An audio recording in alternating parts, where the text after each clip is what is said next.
Hello friends, welcome to my channel Nick study point. So what's up guys, I hope आप सब लोग ठीक होंगे एंड आज आप सबकी स्टडीज़ भी अच्छी चल रही होंगी। सो आज की हम एनसीईआरटी ऑडियो बुक सीरीज के इस सेशन में लेकर आई हूँ मैं आपके लिए प्राणी जगत एनिमल किंगडम की ऑडियो बुक। सो हम स्टार्ट करते हैं टाइम को वेस्ट ना करते हुए, बिकॉज ये चैप्टर बहुत ही बड़ा और लेंदी है। तो हम टाइम को वेस्ट न करते हुए हमारे इस ऑडियो बुक के सेशन को स्टार्ट करते हैं। सो मैं यहाँ से हट जाती हूँ। 1 सेकेंड गाइस, आप सब लोग अपनी एनसीईआरटी बुक लेकर बैठ जाएं एंड हाइलाइटर पेंसिल वगैरह जो भी कुछ है वो सब लेकर बैठ जाएं। तब तक मैं भी मार्कर वगैरह सेट कर लेती हूँ। वेट ए सेकेंड।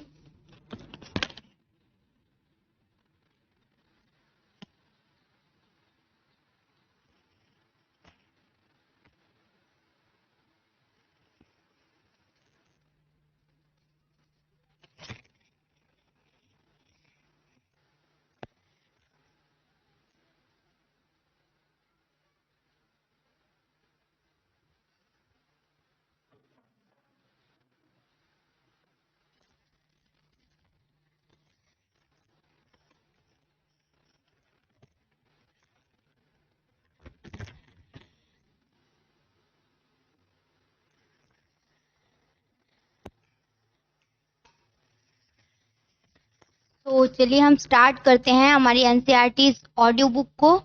मैं यहाँ से ये सब मिटा देती हूँ एंड आप सबको बता दूं कि इसकी पीडीएफ आपको मेरे टेलीग्राम चैनल पर मिल जाएगी, जिसका लिंक मैं डिस्क्रिप्शन में डाल दूंगी। सो आप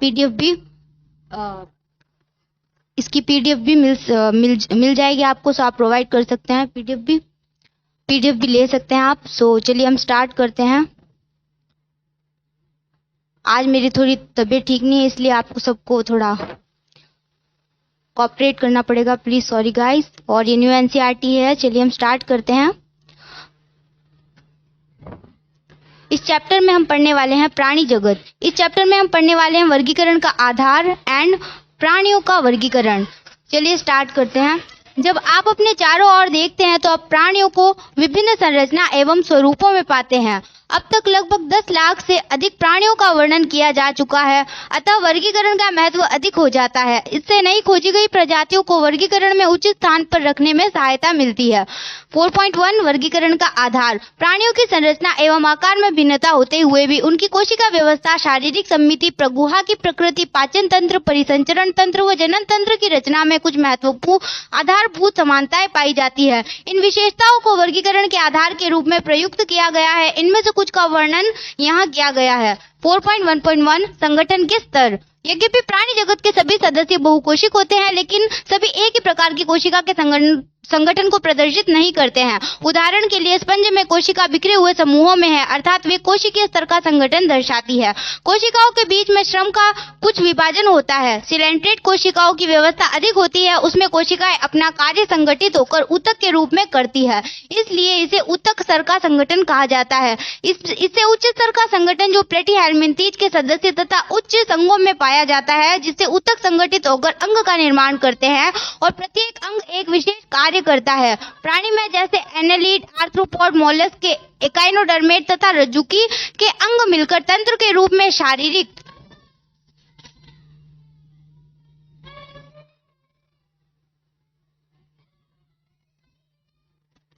कार्य करते हैं। प्रत्येक तंत्र एक विशिष्ट कार्य करता है। इस तरह की संरचना अंग तंत्र के स्तर का संगठन कहा जाता है। विभिन्न प्राणी समूहों में अंग तंत्र विभिन्न प्रकार की जटिलताएं प्रदर्शित करते हैं। उदाहरण के लिए पाचन भी अपूर्ण व पूर्ण होता है। अपूर्ण पाचन तंत्र में एक ही बाह्य द्वार होता है जो मुख तथा गुदा दोनों का कार्य करता है, जैसे प्लेटीहेल्मिन्थीज।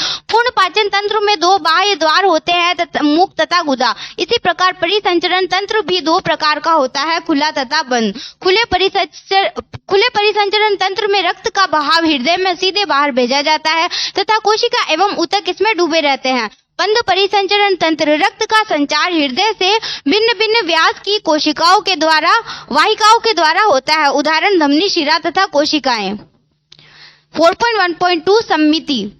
प्राणी को सममिति के आधार पर भी श्रेणीबद्ध किया जा सकता है। स्पंज मुख्यतः असममिति होते हैं, अर्थात किसी भी केंद्रीय अक्ष से गुजरने वाली रेखा इन्हें दो बराबर भागों में विभाजित नहीं करती है। जब किसी भी केंद्रीय अक्ष से गुजरने वाली रेखा प्राणी के शरीर को दो समरूप भागों में विभाजित करती है तो इसे अरीय सममिति कहते हैं। सिलेंट्रेट, टिनोफोर तथा इकाइनोडर्म में इसी प्रकार की सममिति होती है। आप चित्र 4.1 का अ देख सकते हैं। किंतु एनालिड, आर्थ्रोपोड आदि में एक ही अक्ष से गुजरने वाली रेखा द्वारा शरीर दो समरूप दाएं व बाएं भाग में बांटा जा सकता है। इसे द्विपार्श्व सममिति कहते हैं। चित्र 4.1 ब देख सकते हैं आप।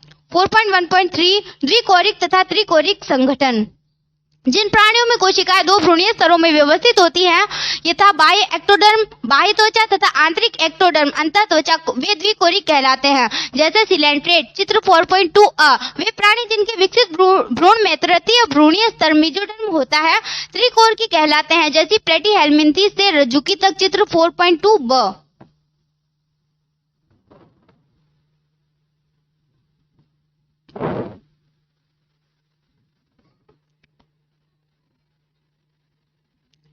ये डायग्राम्स इस चैप्टर के में बहुत सारे हैं और बहुत इंपॉर्टेंट भी हैं, तो आप इन डायग्राम्स पर ध्यान दें, बिकॉज बहुत सारे डायग्राम्स हैं। मैं सब पर इंपॉर्टेंट लिखूँ इससे अच्छा मैं आपको एक बार में ही बता दूं कि सारे डायग्राम्स इस चैप्टर के बहुत इंपॉर्टेंट हैं। 4.1.4 प्रगुहा सिलोम, शरीर भित्ति तथा आहार नाल के बीच में गुहा की उपस्थिति अथवा अनुपस्थिति वर्गीकरण का महत्वपूर्ण आधार है। मेसोडर्म मध्य त्वचा से आच्छादित शरीर गुहा को देह गुहा, प्रगुहा कहते हैं तथा इससे युक्त प्राणी को प्रगुही प्राणी कहते हैं। उदाहरण annelid, mollusc, arthropoda, Echinodermata, Hemichordata तथा कॉर्डेटा। कुछ प्राणियों में यह गुहा मेसोडर्म से आच्छादित नहीं होती है, बल्कि मध्य त्वचा, बाह्य मेसोडर्म, बाह्य त्वचा एवं अंतः त्वचा के बीच बिखरी हुई थैली के रूप में पाई जाती है। उन्हें कूट गुही कहते हैं, जैसे एस्केहेल्मिन्थेस। जिन प्राणियों में शरीर गुहा नहीं पाई जाती है उन्हें अगुहिकीय कहते हैं, जैसे कि प्लेटीहेल्मिन्थेस। चित्र 4.3 स देख सकते हैं आप। 4.1.5 खंडीभवन, सेगमेंटेशन। कुछ प्राणियों में शरीर बाह्य तथा आंतरिक दोनों और श्रेणीबद्ध खंडों में विभाजित रहता है, जिनमें कुछ एक अंगों की क्रमिक पुनरावृत्ति होती है। उस प्रक्रिया को खंडीभवन कहते हैं। उदाहरण के लिए केंचुओं के शरीर में विखंडी खंडीभवन होता है, यह विखंडावस्था कहलाती है।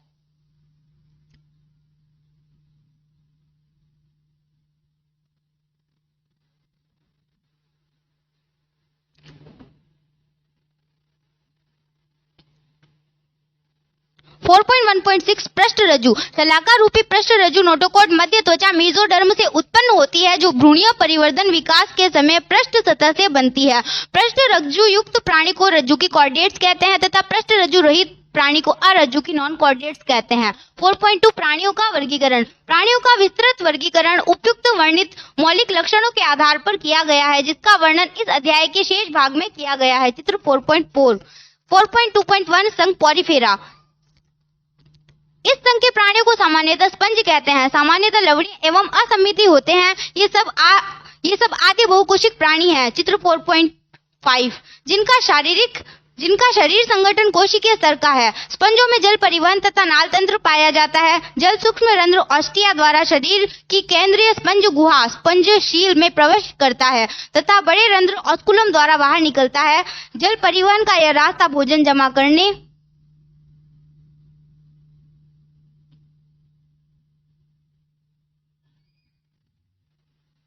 श्वसन तथा अपशिष्ट पदार्थों को उत्सर्जित करने में सहायक होता है। कोइनोसाइट या कोइलर कोशिकाएं स्पंज गुहा तथा नाल तंत्र को स्तरित करती है। कोशिकाओं में पाचन होता है। अंतराकोशिक कंकाल शरीर को आधार प्रदान करता है, जो कंटिकाओं तथा स्पंजन तंतुओं का बना होता है। स्पंज प्राणी में नर तथा मादा पृथक नहीं होते हैं, ये उभयलिंगाश्री होते हैं। अंडे तथा शुक्राणु दोनों एक ही द्वारा बनाए जाते हैं। उनमें अलैंगिक जनन विखंडन द्वारा तथा लैंगिक जनन युग्मकों द्वारा होता है। निषेचन आंतरिक होता है तथा परिवर्धन अप्रत्यक्ष होता है, जिसमें वयस्क से भिन्न आकृति की लार्वा अवस्था पाई जाती है। उदाहरण साइकन, साइफा, स्पॉन्जिला, स्वच्छ जलीय स्पंज तथा यूस्पॉन्जिया बाथ स्पंज। 4.2.2 संघ सिलेंट्रेटा नाइडेरिया।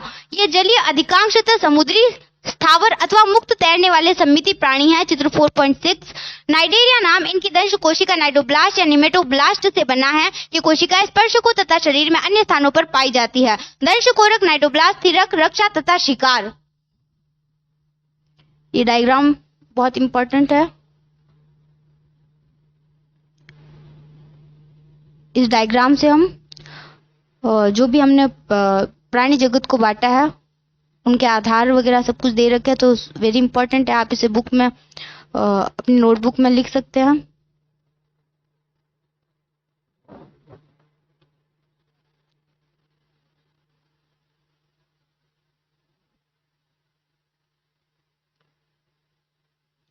पकड़ने में सहायक है। चित्र 4.7 नाइजीरिया में उत्तक स्तर संगठन होता है और ये द्विकोरिकी होते हैं। इन प्राणियों में केंद्रीय जठर संवहनी गैस्ट्रोवेस्क्युलर गुहा पाई जाती है जो अधोमुख हाइपोस्टोम पर स्थित मुख द्वारा खुलती है। इसमें अंतःकोशिकी एवं अंतराकोशिक दोनों प्रकार का है। इनमें कुछ सदस्य जैसे प्रवाल कोरल में कैल्शियम कार्बोनेट से बना कंकाल पाया जाता है। इनका शरीर दो आकारों पॉलिप तथा मेडुसा से बनता है। पॉलिप स्थावर अथवा बेलनाकार होते हैं जैसे हाइड्रा। मेडुला छतरी के आकार का तथा मुक्त प्लावी होता है जैसे ओरेलिया या जेलीफिश। वे नाइजीरिया जिनमें दोनों पॉलिप तथा मेडुसा दोनों रूप में पाए जाते हैं उनमें पीढ़ी एकांतरण मेटाजेनेसिस होता है जैसे ओबेलिया में पॉलिप अलैंगिक जनन के द्वारा मेडुसा उत्पन्न करते हैं तथा मेडुसा लैंगिक जनन के द्वारा पॉलिप उत्पन्न करते हैं। उदाहरण फाइसेलिया, पुर्तगाली युद्ध मानव, एडमासिया समुद्री एनिमोन, पेनेट्यूला समुद्री पिच, गर्गोनिया समुद्री व्यंजन तथा मैंडरीना ब्रेन कोरल।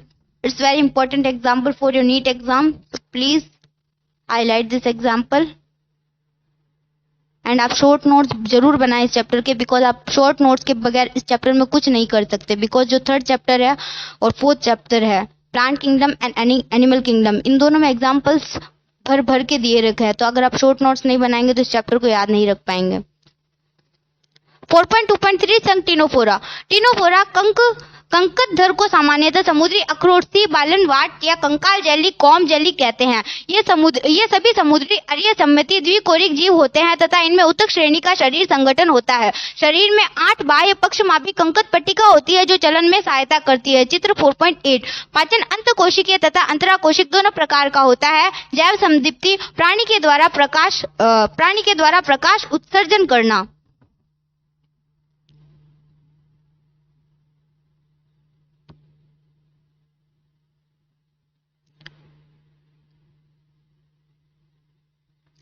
टिनोफोर की मुख्य विशेषता है नर एवं मादा अलग अलग नहीं होते हैं, जनन केवल लैंगिक होता है, निषेचन बाह्य होता है तथा अप्रत्यक्ष परिवर्धन होता है जिसमें लार्वा अवस्था नहीं होती है। उदाहरण प्लूरोब्रैंकिया तथा टिनोप्लान। 4.2.4 संघ प्लेटीहेलमिंथी चपटे कृमि। इस संघ के प्राणी पृष्ठाधार रूप से चपटे होते हैं, इसलिए इन्हें सामान्यतः चपटे कृमि कहा जाता है। इस समूह के अधिकांश प्राणी मनुष्य तथा अन्य प्राणियों में अंतः परजीवी के रूप में पाए जाते हैं। चपटे कृमि द्विपार्श्व समिति त्रिकोरकी तथा अप्रगुही प्राणी होते हैं। इनमें अंग स्तर का शरीर संगठन होता है। परजीवी प्राणी में अंकुश तथा चूषक पाए जाते हैं। चित्र 4.9 कुछ चपटे कृमि खाद्य पदार्थ को परपोषी से सीधे अपने शरीर की सतह में अवशोषित करते हैं। ज्वाला कोशिकाएं परासरण, नियंत्रण तथा उत्सर्जन में सहायता करती है। नर मादा अलग नहीं होते हैं, निषेचन आंतरिक होता है तथा परिवर्धन में बहुत सी लार्वा अवस्थाएं पाई जाती है। प्लिनेरिया में पुनरुद्भवन की असीम क्षमता होती है। उदाहरण टीनिया फीता कृमि और पैसियोला पर्णकृमि। डायग्राम्स का आप ध्यान रखें। 4.2.5 संघ एस्के हेलमिंथी दैट मीन्स गोल कृमि। एस्के हेलमिंथी प्राणी अनुप्रस्थ काट में गोलाकार होते हैं, अतः इन्हें गोल कृमि कहते हैं। ये मुक्त जीवी जलीय अथवा स्थलीय तथा पौधे एवं प्राणियों में परजीवी भी होते हैं। ये द्विपार्श्व समित त्रिकोरकी तथा कूटगुही प्राणी होते हैं। इनका शरीर संगठन अंग तंत्र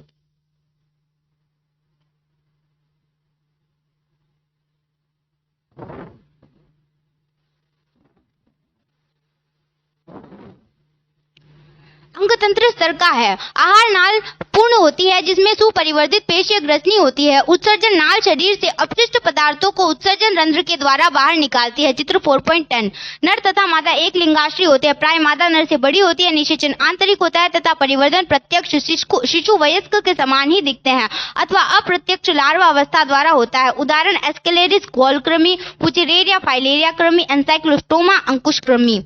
4.2.6 संघ एनेलिडा।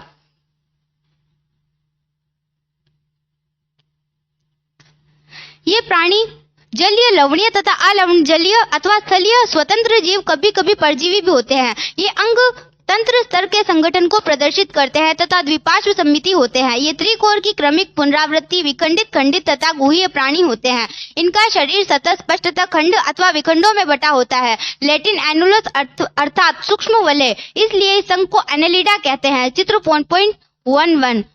इन प्राणियों में अनुदैर्घ्य तथा वृत्ताकार दोनों प्रकार की पेशियां पाई जाती है जो चलन में सहायता करती है। जलीय एनेलिडा जैसे नेरिस में पार्श्वपाद, उपांग, पैरापोडिया पाए जाते हैं जो तैरने में सहायता करते हैं। इसमें बंद परिसंचरण तंत्र उपस्थित होता है। वृक्क एक वचन नेफ्रिडियस परासरण, नियमन तथा उत्सर्जन में सहायक है। तंत्रिका तंत्र में एक जोड़ी गुच्छिकाएं एक वचन गैंग्लियन होते हैं जो पार्श्व तंत्रिकाओं द्वारा दोहरी अधर तंत्रिका रज्जु से जुड़े होते हैं। चित्र 4.11। नेरिस एक जलीय एनेलिड है जिसमें नर तथा मादा अलग अलग होते हैं, एक लिंगाश्री। लेकिन केचुआ तथा जौक में नर तथा मादा पृथक नहीं होते, दैट मीन्स उभय लिंगाश्री। जनन लैंगिक विधि द्वारा होता है। उदाहरण नेरिस पेरेटिमा केचुआ तथा हिरोडिनेरिया रक्त चूषक जौक।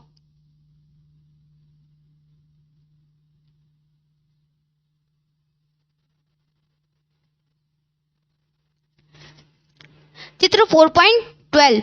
इसमें अंग स्तर का शरीर संगठन होता है तथा ये द्विपार्श्व सममित त्रिकोण की विखंडित तथा प्रगुही प्राणी है। आर्थ्रोपोडा का शरीर काइटिनी बाह्य कंकाल से ढका होता है। शरीर सिर, वक्ष तथा उदर में विभाजित होता है। आर्थोस मतलब संधि, पोडा मतलब उपांग। इसमें संधियुक्त पाद पाया जाता है। श्वसन अंग क्लोम, पुस्त, फुफ्फुस अथवा श्वसनिकाओं के द्वारा होता है। परिसंचरण तंत्र खुला होता है। संवेदी अंग जैसे श्रृंगिकाएं, नेत्र सामान्य तथा संयुक्त, संतुलन पुटी, स्टेटोसिस्ट उपस्थित होते हैं। उत्सर्जन मैलपीगी नलिकाओं द्वारा होता है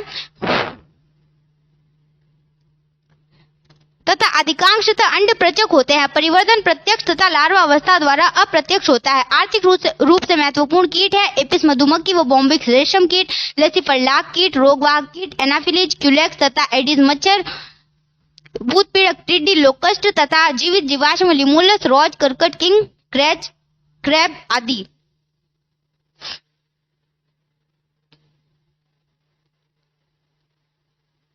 4.2.8 संघ मोलस्क, कोमल शरीर वाले प्राणी। मोलस्क दूसरा सबसे बड़ा प्राणी संघ है। चित्र 4.13। ये प्राणी स्थलीय अथवा जलीय, लवणीय एवं अलवणीय तथा अंग स्तर के संगठन वाले होते हैं। ये द्विपार्श्व सममिति त्रिकोण की तथा प्रगुही प्राणी होते हैं। शरीर कोमल परंतु कठोर कैल्शियम के कवच से ढका होता है। इनका शरीर अखंडित जिसमें सिर, पेशपाद अथवा एक अंतरंग कुकुत पाया जाता है। त्वचा की नरम एवं स्पंजी परत कुकुत के ऊपर प्रवार बनाती है। कुकुत तथा प्रवार के बीच के स्थान को प्रवार गुहा कहते हैं, जिसमें पंख के समान क्लोम पाए जाते हैं जो श्वसन एवं उत्सर्जन दोनों में सहायक होते हैं। सिर पर संवेदी स्पर्शक पाए जाते हैं। मुख में भोजन के लिए रेती के समान घिसने का अंग होता है जिसे रेटिजिया रेडुला कहते हैं। सामान्यतः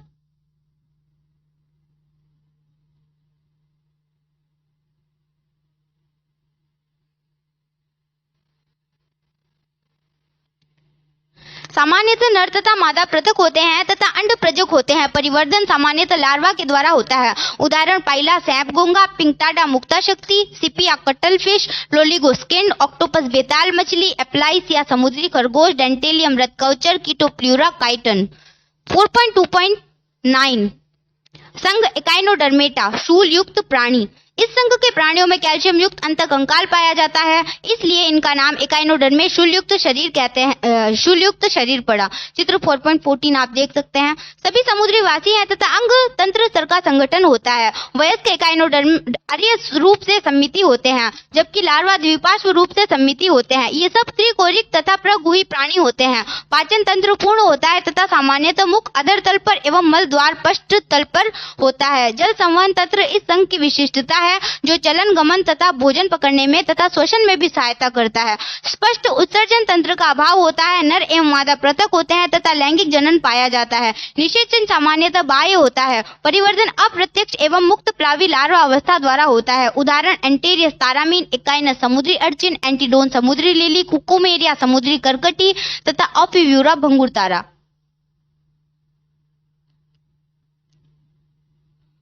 4.2.10 संघ हेमिकोडेटा। इन्हें हेमिकोडेटा पहले कशेरुकी संघ में एक उपसंघ के रूप में रखा गया था, लेकिन अब इसे रज्जुकियों में अरजुकियों में एक अलग संघ के रूप में रखा गया है। हेमिकोर्डेटा के कोलर क्षेत्र में अल्प विकसित संरचना होती है जिसे स्टर्मोकोड कहते हैं, जो पृष्ठ रज्जु के समान संरचना है। इस संघ के प्राणी कृमि के साथ तथा समुद्री जीव हैं जिनका संगठन अंग स्तर का होता है। ये सब द्विपार्श्व रूप से सममित त्रिकोण की तथा प्रगुही प्राणी होते हैं। इनका शरीर बेलनाकार तथा शुंड तथा कॉलर बेलनाकार होता है तथा शुंड, कॉलर और लंबे वक्ष में विभाजित होता है। चित्र 4.15 आप देख सकते हैं। परिसंचरण तंत्र बंद प्रकार का होता है। श्वसन क्लोम द्वारा होता है तथा शुंड ग्रंथि इसके उत्सर्जी अंग है। नर एवं मादा अलग होते हैं। निषेचन बाह्य होता है। परिवर्धन लार्वा टोनेरिया लार्वा के द्वारा अप्रत्यक्ष होता है। उदाहरण बेलनोग्लासिस तथा सेक्लोग्लासिस।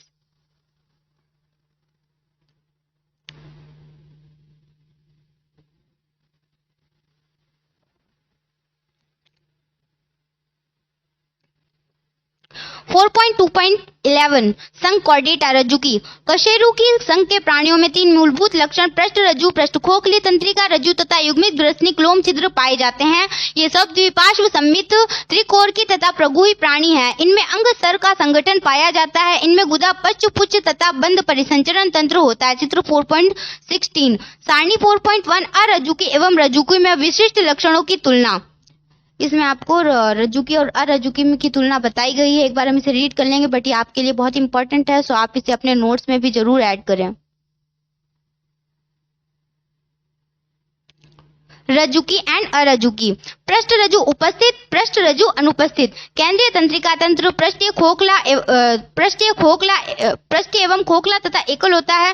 केंद्रीय तंत्रिका तंत्र अधर तल में ठोस एवं दोहरा होता है। ग्रसनी में क्लोम छिद्र पाए जाते हैं और क्लोम छिद्र नहीं पाए जाते हैं, दैट मीन्स अनुपस्थित होते हैं। हृदय अधर भाग में होता है और इसमें हृदय पृष्ठ भाग में होता है। अगर उपस्थित होता है तो पृष्ठ भाग में होता है। एक गुदा पश्च पुच्छ उपस्थित होती है, गुदा पश्च पुच्छ अनुपस्थित होती है। संघ कॉर्डेटा 3 उपसंघों में विभाजित किया गया है। यूरोकॉर्डेटा या ट्यूनिकेटा, सेफेलोकॉर्डेटा तथा वर्टिब्रेटा। उपसंघ यूरोकॉर्डेटा तथा सेफेलोकॉर्डेटा के सामान्यतः प्रोटोकॉर्डेटा कहते हैं। चित्र 4.17। ये सभी समुद्री प्राणी हैं। यूरोकॉर्डेटा में पृष्ठ रज्जु केवल लार्वा की पूंछ में पाई जाती है, जबकि सेफेलोकॉर्डेटा में पृष्ठ रज्जु सिर से पूंछ तक फैली रहती है, जो जीवन के अंत तक बनी रहती है। उदाहरण यूरोकॉर्डेटा एसिडिया, सेल्पा, डोलियोलम, सेफेलोकॉर्डेटा, ब्रैंकियोस्टोमा, एम्फियोसस या लेसलैंड। कशेरुकी संघ के प्राणियों में पृष्ठ रज्जु भ्रूणीय अवस्था में पाई जाती है। वयस्क अवस्था में पृष्ठ रज्जु अस्थिल अथवा उपास्थल मेरुदंड में परिवर्तित हो जाती है। कशेरुकी रज्जुकी भी हैं, किंतु सभी रज्जुकी कशेरुकी नहीं होते। रज्जुकी के मुख्य लक्षण के अतिरिक्त कशेरुकों में 2, 3 अथवा 4 प्रकोष्ठ वाला पेशीय अधर हृदय होता है। वृक्क उत्सर्जन तथा जल संतुलन का कार्य करते हैं तथा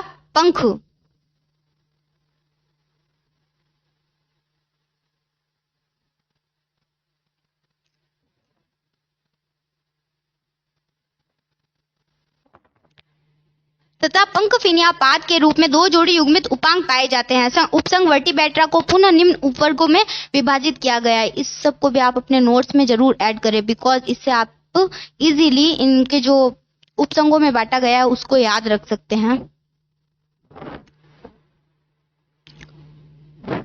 4.2.11.1 वर्ग साइक्लोस्टोमेटा। साइक्लोस्टोमेटा वर्ग के सभी प्राणी कुछ मछलियों के बाह्य परजीवी होते हैं। इनका शरीर लंबा होता है जिसमें श्वसन के लिए 6 से 15 जोड़ी क्लोम छिद्र होते हैं। साइक्लोस्टोम में बिना जबड़ों का चूषक तथा वृत्ताकार मुख होता है। चित्र 4.18। इसके शरीर में शल्क तथा युग्मित पंखों का अभाव होता है। कपाल तथा मेरुदंड उपास्थल होता है। परिसंचरण तंत्र बंद प्रकार का होता है। साइक्लोस्टोम समुद्री होते हैं, किंतु जनन के लिए अलवणीय जल में प्रवास करते हैं।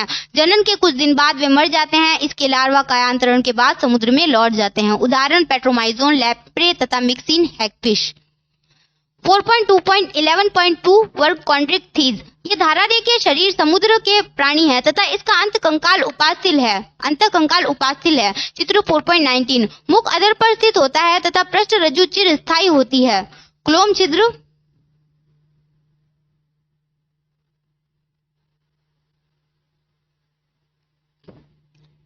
क्लोम छिद्र अलग अलग होते हैं तथा प्रच्छद ओपर्कुलम से ढके नहीं होते हैं। त्वचा दृढ़ एवं सूक्ष्म पट्टाभ शल्य युक्त होती है। पट्टाभ दांत पट्टाभ शल्क के रूप में रूपांतरित और पीछे की ओर मुड़े दंत होते हैं। इनके जबड़े बहुत शक्तिशाली होते हैं। ये सब मछलियां हैं। वायुकोश की अनुपस्थिति के कारण ये डूबने से बचने के लिए लगातार तैरते रहते हैं। हृदय 2 प्रकोष्ठ वाला होता है जिसमें एक आलिन तथा एक निलय होता है। इनमें से कुछ में विद्युत अंग होते हैं टॉर्पीडो तथा कुछ में विषदंश ट्राइगोन पाए जाते हैं। ये सब असमतापी पोइकिलोथर्मिक होते हैं, अर्थात इनमें शरीर का ताप नियंत्रित करने की क्षमता नहीं होती है। नर तथा मादा अलग अलग होते हैं। नर में श्रोणि पंख में अलिंग कलेश पर पाए जाते हैं। निषेचन आंतरिक होता है तथा अधिकांश जरायुज होते हैं। उदाहरण स्कॉलियोडोन कुत्ता मछली, प्रिस्टिस आरा मछली, कर्केरोडोन फिशाल, सफेद शार्क, ट्राइगोन व्हेल शार्क। 4.2.11.3 वर्ग ऑस्टिकथीज। इस वर्ग की मछलियां लवणीय तथा अलवणीय दोनों प्रकार के जल में पाई जाती है। इसका अंतकंकाल अस्थिल होता है। चित्र 4.20। इनका शरीर धारा रेखी होता है। मुख अधिकांशतः अग्र सिरे के अंत में होता है। इनमें 4 जोड़ी क्लोम छिद्र दोनों और प्रच्छद ओपर्कुलम से ढके रहते हैं। त्वचा साइक्सॉइड टिनोइड शल्क से ढकी रहती है। इनमें वायुकोश उपस्थित होते हैं जो उपलावन में सहायक है। हृदय 2 प्रकोष्ठ का होता है, एक आलिन तथा एक निलय। ये सभी असमतापी होते हैं। नर तथा मादा अलग अलग होते हैं। यह अधिकांशतः अंडज होते हैं। निषेचन प्राय बाह्य होता है, परिवर्धन प्रत्यक्ष होता है। उदाहरण समुद्री एक्सोसिटस, उड़न मछली, हिपोकैम्पस समुद्री घोड़ा, अलवणीय लैबियो रोहू, कतला कलेरियस मांगुर एक्वेरियम, बेटा फाइटिंग फिश, पेट्रोपिसम एंगस मछली। 4.2.11.4 वर्ग एम्फीबिया उभयचर। जैसे कि नाम से इंगित है, ग्रीक एम्फी यानी कि 2 प्लस बायोस जीवन, बायोस मीन्स जीवन, कि उभयचर जल तथा स्थल दोनों में रह सकते हैं। चित्र 4.21 आप देख सकते हैं। इनमें अधिकांश में 2 जोड़ी पैर होते हैं। शरीर सिर तथा धड़ में विभाजित होता है। कुछ में पूंछ उपस्थित होती है। उभयचर 2 त्वचा नम शल्क रहित, उभयचर की त्वचा नम शल्क रहित होती है। नेत्र पलक वाले होते हैं।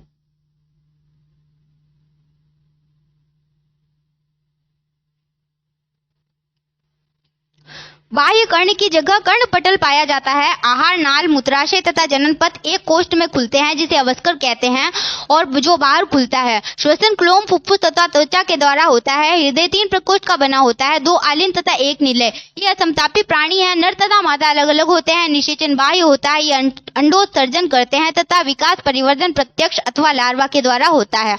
उदाहरण बुफोटोड, राना टिग्रीना मेंढक, हाइला वृक्ष मेंढक, सेलामेंडर इक्थियोफिस पाद रहित उभयचर। 4.2.11.5 वर्ग सरीसृप। सरीसृप नाम प्राणियों के रेंगने या सरकने के द्वारा गमन के कारण है।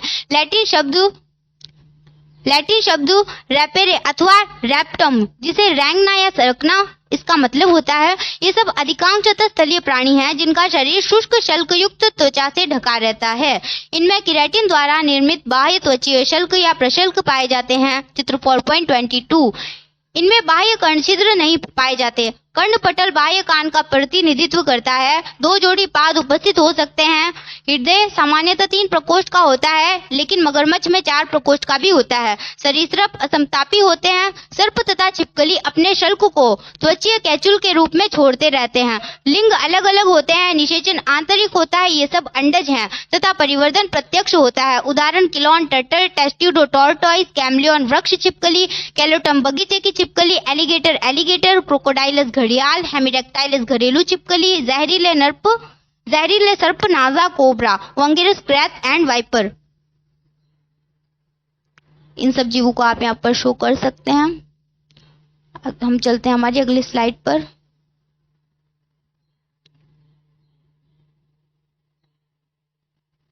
फोर 4.2.11.6 एवीज का मुख्य लक्षण शरीर के ऊपर पंखों की उपस्थिति तथा उड़ने की क्षमता है। कुछ नहीं उड़ने वाले पक्षी जैसे ऑस्ट्रिच शुतुरमुर्ग को छोड़कर इनमें चोंच पाई जाती है। चित्र 4.23 अग्रपाद रूपांतरित होकर पंख बनाते हैं। पश्चपाद में सामान्यतः शल्क होते हैं जो रूपांतरित होकर चलने, तैरने तथा पेड़ों की शाखाओं को पकड़ने में सहायता करते हैं। त्वचा शुष्क होती है। पूंछ में तेल ग्रंथि को छोड़कर कोई और त्वचा ग्रंथि नहीं पाई जाती है।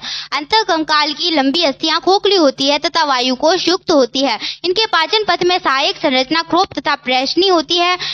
हृदय पूर्ण 4 प्रकोष्ठ का बना होता है। ये समतापी होम्योथर्मस होते हैं, अर्थात इनके शरीर का ताप नियत बना रहता है। श्वसन फुफ्फुस के द्वारा होता है। वायु कोश फुफ्फुस से जुड़कर सहायक श्वसन अंग का निर्माण करता है। उदाहरण कार्वस कौवा, कोलुम्बा, कपोस, सिटिकुला तोता, स्ट्रवियो, ऑस्ट्रिच, पैवो मोर, एडिनोडाइपस पेंगुइन, सुडोगाइपस गिद्ध। इन सबको भी आप देख सकते हैं, देखने में बहुत इंटरेस्टिंग लगते हैं ये सब।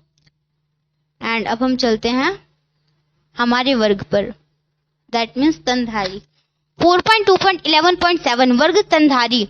इस वर्ग के प्राणी सभी प्रकार के वातावरण में पाए जाते हैं, जैसे ध्रुवीय ठंडे भाग, रेगिस्तान, जंगल, घास के मैदान तथा अंधेरी गुफाओं में। इनमें से कुछ में उड़ने तथा पानी में रहने का अनुकूलन होता है। स्तनधारियों का सबसे मुख्य लक्षण दूध उत्पन्न करने वाली स्तन ग्रंथियां हैं, जिनसे बच्चे पोषण प्राप्त करते हैं। इनमें 2 जोड़ी पाद होते हैं, जो चलने, दौड़ने, वृक्ष पर चढ़ने के लिए, बिल में रहने के लिए, तैरने अथवा उड़ने के लिए अनुकूलित होते हैं। चित्र 4.24। इनकी त्वचा पर रोम पाए जाते हैं, बाह्य कर्ण पल्लव पाए जाते हैं, जबड़े में विभिन्न प्रकार के दांत जो मसूड़ों की गर्तिका में लगे रहते हैं। हृदय 4 प्रकोष्ठ का होता है। श्वसन की क्रिया पेशीय डायाफ्राम के द्वारा होती है। लिंग अलग अलग होते हैं तथा निषेचन आंतरिक होता है। कुछ को छोड़कर सभी स्तनधारी बच्चे को जन्म देते हैं। जरायुष तथा परिवर्धन प्रत्यक्ष होता है।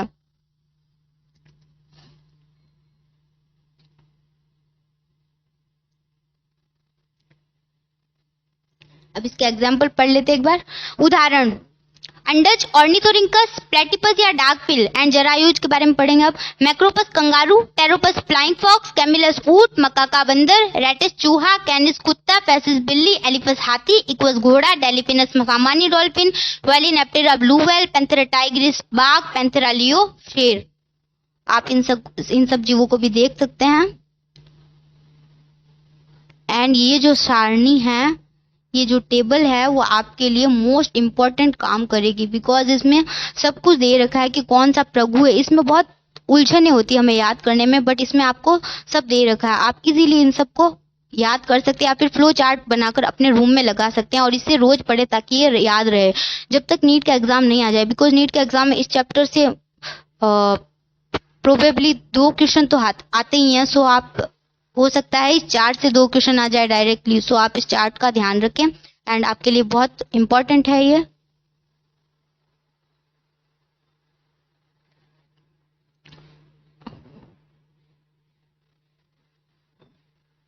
ये पूरा दे रखा है। हमारा चैप्टर खत्म हो चुका है। अब हम समरी पे आ जाते हैं, बिकॉज समरी से भी नीट में मोस्ट प्रोबेबली क्वेश्चन आ सकते हैं, इसलिए हम समरी रीड करेंगे। अब मूलभूत लक्षण जैसे संगठन के स्तर, समिति, कोशिका संगठन, गुहा, खंडीभवन, पृष्ठरज्जु आदि प्राणी जगत के वर्गीकरण के आधार हैं। इन लक्षणों के अलावा कई ऐसे भी लक्षण हैं जो संघीयक वर्ग के विशिष्ट लक्षण होते हैं। पॉरीफेरा, जिसमें बहुकोशिकीय प्राणी होते हैं, का कोशिकीय स्तर का संगठन तथा कशाभी कोशिका कोइनोसाइट मुख्य लक्षण है। सिलेंट्रेटा में स्पर्शक एवं दंश कोरक निडोब्लास्ट पाए जाते हैं, जो सामान्यतः जलीय, स्थिर या स्वतंत्र तैरने वाले होते हैं। टीनोफोर लवणीय तथा कंकत पट्टिका वाले जीव होते हैं। प्लेटीहेल्मिन्थी चपटे क्रमी प्राणियों का शरीर चपटी तथा द्विपार्श्व समिति वाला होता है। परजीवी प्लेटीहेल्मिन्थीज में स्पष्ट चूषक और अंकुश होते हैं। एस्केहेल्मिन्थीज कूटभुई प्राणी वाले गोल क्रमी प्राणी होते हैं। एनेलिड प्राणी विखंडन खंडित होते हैं, जिसमें प्रगुहा होती है, में बाह्य एवं अंतःखंड एकीकृत एवं गुदा होता है।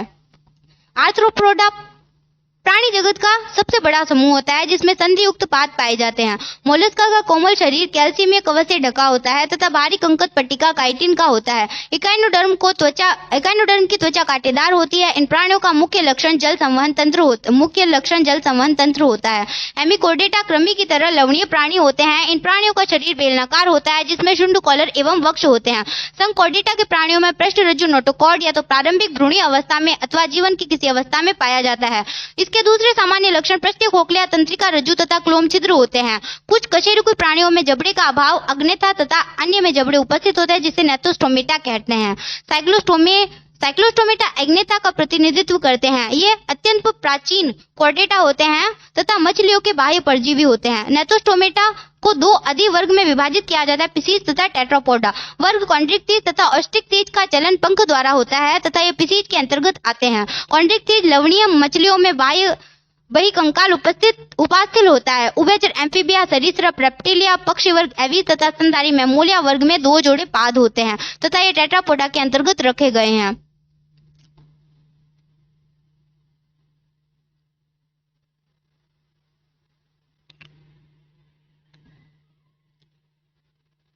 उभयचर थल एवं जल दोनों में पाए जाते हैं। सरीसृप की त्वचा सूखी एवं केराटिनित होती है। सांपों में पाद अनुपस्थित रहते हैं। मछलियां उभयचर तथा सरीसृप असमतापी अनियतापी होती है। पक्षी समतापी जीव होते हैं तथा शरीर पर पंख होते हैं जो उड़ने में सहायता करते हैं। ये पंख रूपांतरित अग्रपाद हैं। पश्चपाद चलने, तैरने, टिकने और पक्षी साथ या आलिंगन के लिए अनुकूलित रहते हैं। स्तनधारियों के विशिष्ट लक्षणों में स्तन ग्रंथि एवं त्वचा पर बाल प्रमुख हैं। ये सामान्यतः जरायु दैट मीन्स अंडे देने वाले होते हैं।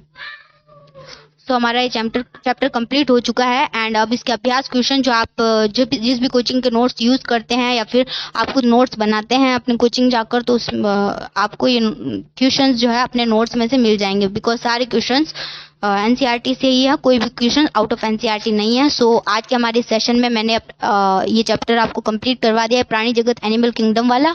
सो आप हेडफोन्स लगाकर जरूर इस चैप्टर्स को सुने, जो भी मैंने करवा चुकी हूँ और आगे जो करवाने वाली हूँ, हेडफोन्स लगाकर सुने और इफेक्टिवली अपनी एनसीईआरटी रीड करें, बिकॉज एनसीईआरटी से ही नीट का पेपर डायरेक्टली आता है।